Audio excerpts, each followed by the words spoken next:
Hello guys, कैसे हैं आप लोग। मेरे कई लोगों ने मुझसे पूछा कि यार आप एस में इतनी इजीली कैसे पहुंच जाते हो, लाइक इन 1-2 वीक्स। मुझे लगा कि यार मेरे को सबके लिए ना एक वीडियो बनानी चाहिए। ये वीडियो में मैं अपने पर्सनल ट्रिक्स डालें जो मैं यूज़ करता हूँ पर्सनली।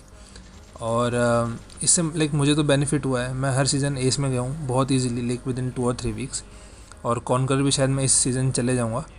गाइस, ये कुछ ट्रिक्स हैं जिनको अपना के आप भी बहुत ईजिली जा सकते हो। और अगर आपको ये अच्छी लगी ट्रिक्स सो प्लीज़ मुझे कमेंट सेक्शन में बताइएगा। Give a like and share this video. So बिना टाइम वेस्ट के गाइस, लेट्स स्टार्ट। गाइस, सबसे पहले आते हैं मैप सिलेक्शन पे। तो यार देखो, पबजी ने हमें 5 मैप दिए हुए हैं: Livik, Erangel, Sanhok, Miramar and Vikendi. बहुत लोग इसी में कन्फ्यूज़ होते हैं कि कौन सा मैप खेलें। कई लोग लिविक या फिर सैनॉक खेलते हैं कॉज वो जल्दी ख़त्म हो जाता है। एंड कुछ लोग मिरामार खेलते हैं कॉज उनको लगता है कि यार टाइम ज़्यादा स्पेंड करेंगे तो ज़्यादा हमें पॉइंट्स मिलेंगे।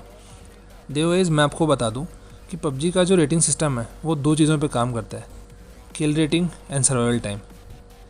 And in the past few time जो सर्वाइवल टाइम की जो रेटिंग है वो इंक्रीज़ हुई है पहले से, और जो किल पॉइंट्स हैं उसकी ऑलमोस्ट उतनी ही है। ऐसा नहीं है कि लाइक मिरामार में आप सर्वाइव कर रहे हो तो आपको ज़्यादा पॉइंट्स मिलेंगे, और उसके अंदर जो है आपका टाइम भी बहुत ज़्यादा मतलब कंपेरेटिवली बहुत ज़्यादा जाएगा। तो इसलिए ना मिरामार को इतना हम करते नहीं हैं सजेस्ट। और लिविक का तो गाइस ऐसा है कि अगर आपने 10 किल चिकन भी निकाला क्राउन के बाद तो उसके बाद आपकी +1 +2 ही होगी।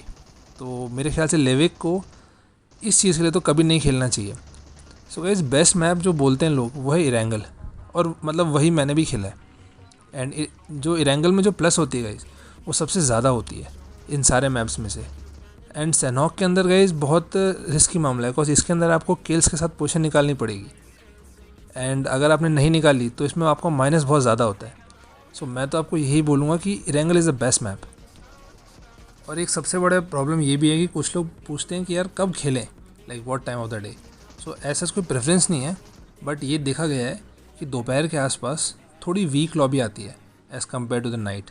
अगर गाइस आप रैंक पुश कर रहे हैं और आप डे में खेल सकते हैं तो मेरी आपको यही एडवाइस होगी कि आप प्लीज़ दिन में खेलो, बिकॉज रात से दिन में रैंक पुश करना is way much more easier. और गाइस, एक मेरी सबसे बड़ी एडवाइस ये है कि अगर आप एस के लिए पुश कर रहे हो तो आप स्क्वाड को प्रेफरेंस दो, सेकंड नंबर पे डुओ और थर्ड नंबर पे सोलो। बिकॉज सोलो सबसे टफ होता है एस पुश करना, देन डुओ, और सबसे जो मैं तो मानूंगा कंपेरेटिवली जो सबसे ठीक होता है वो होता है स्क्वाड एस के लिए। बट गाइस, अगर आप कॉन्कर के लिए पुश कर रहे हो तो सोलो सबसे बेस्ट है, देन डुओ, देन स्क्वाड। और गाइस, अब आते हैं अपनी मेन चीज़ के ऊपर, वो है ड्रॉप लोकेशन। गाइस, ये 3 मेरी सबसे फेवरेट ड्रॉप लोकेशंस थी जब मैं मतलब रैंक पुश करता था। बिकॉज हमें गन फाइट को अवॉइड करना है और हमको बिल्कुल ऐसी जगह भी नहीं ड्रॉप लेना जहाँ पे लूट ना मिले।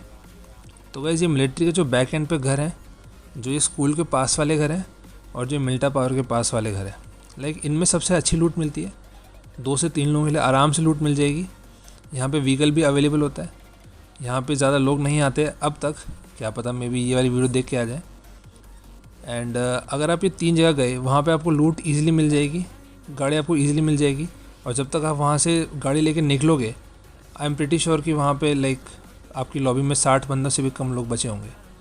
ये 3 लोकेशन है गाइस, ज़रूर ट्राई करना। और एक जो गाइस सबसे बड़ी गलती लोग करते हैं, वो जैसे ही लूट हो जाती है सर्कल के सेंटर में जाके बैठ जाते हैं। गाइस, ये गलती हमें बिल्कुल नहीं करनी, और ये सबसे बड़े डोंट्स में आता है। क्योंकि आप जब सेंटर में जाके बैठते हो तो आप सेंटर ऑफ अट्रैक्शन बनते हो हर टीम का। आपको कोई भी गन फाइट लेके मार सकता है नहीं। और मैं करूँगा इस फाइट लो, लेकिन स्टार्टिंग में नहीं। तो मेरी जो एडवाइस रहेगी वो है 3 जोन में आपको जोन के अंदर नहीं आना, आपको ब्लू जोन में ही रहना है। देखो, इससे गाइस 2 फ़ायदे हैं। एक फ़ायदा तो ये है कि आप मतलब आपकी कोई फालतू में कोई फ़ाइट नहीं होगी, और आपका सेकंड फ़ायदा ये है जो आप मेडिक्स आप यूज़ करोगे उसके भी आपको पॉइंट्स मिलेंगे। इसमें लाइक विन विन सिचुएशन होती है।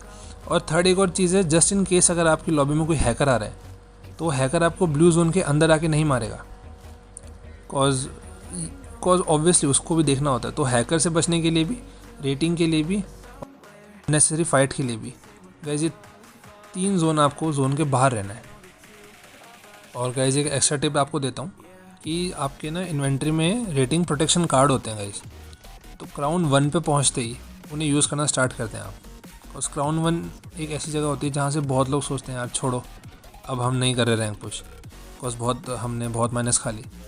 सो वो रेटिंग प्रोटेक्शन बेस्ट जो यूज़ होते हैं जो क्राउन 1 पे होते हैं, क्राउन 1 से पहले इन्हें यूज़ करने का इतना ऐसा कोई फ़ायदा नहीं है, बिकॉज इतनी जो है हमारी जो माइनस में नहीं जाती रेटिंग। सो जितने भी कार्ड हैं कोशिश करना क्राउन 1 के बाद ही यूज़ करें। और इसमें जो सबसे इम्पॉर्टेंट चीज़ है जो कोई नहीं बताता वो है कंसिस्टेंसी। अगर आप कोई बात नहीं, आपके अगर माइनस लग गए कोई बात नहीं, आप रोज़ ट्राई करो एंड वन डे इवेंचुअली आप एस या फिर कॉन्कर में पहुंच जाओगे गाइस, बिकॉज इससे बड़ी चीज़ कोई नहीं होती। लाइक मेरे जितने भी फ्रेंड्स गए हैं कॉन्कर में, उनका एक ही था कि वो कंसिस्टेंट थे। लाइक वो रोज़ हैकर से मरते, वो फिर डेली आते कहते कि भाई हमको नहीं करनी, या फिर so yes being consistent is the most important part of this game. So guys ये वीडियो आपको कैसी लगी प्लीज़ नीचे कमेंट में मेरे को ज़रूर बताना। आई होप ये टिप्स आपके काम आएगी जैसे मेरे आई थी, और अगर मैंने कुछ मिस करा तो वो भी आप प्लीज़ नीचे मेरे को कमेंट सेक्शन में बता सकते हैं। और आपको आगे किस चीज़ पे वीडियो देखनी है गाइस वो भी प्लीज़ बताना। Thank you, bye.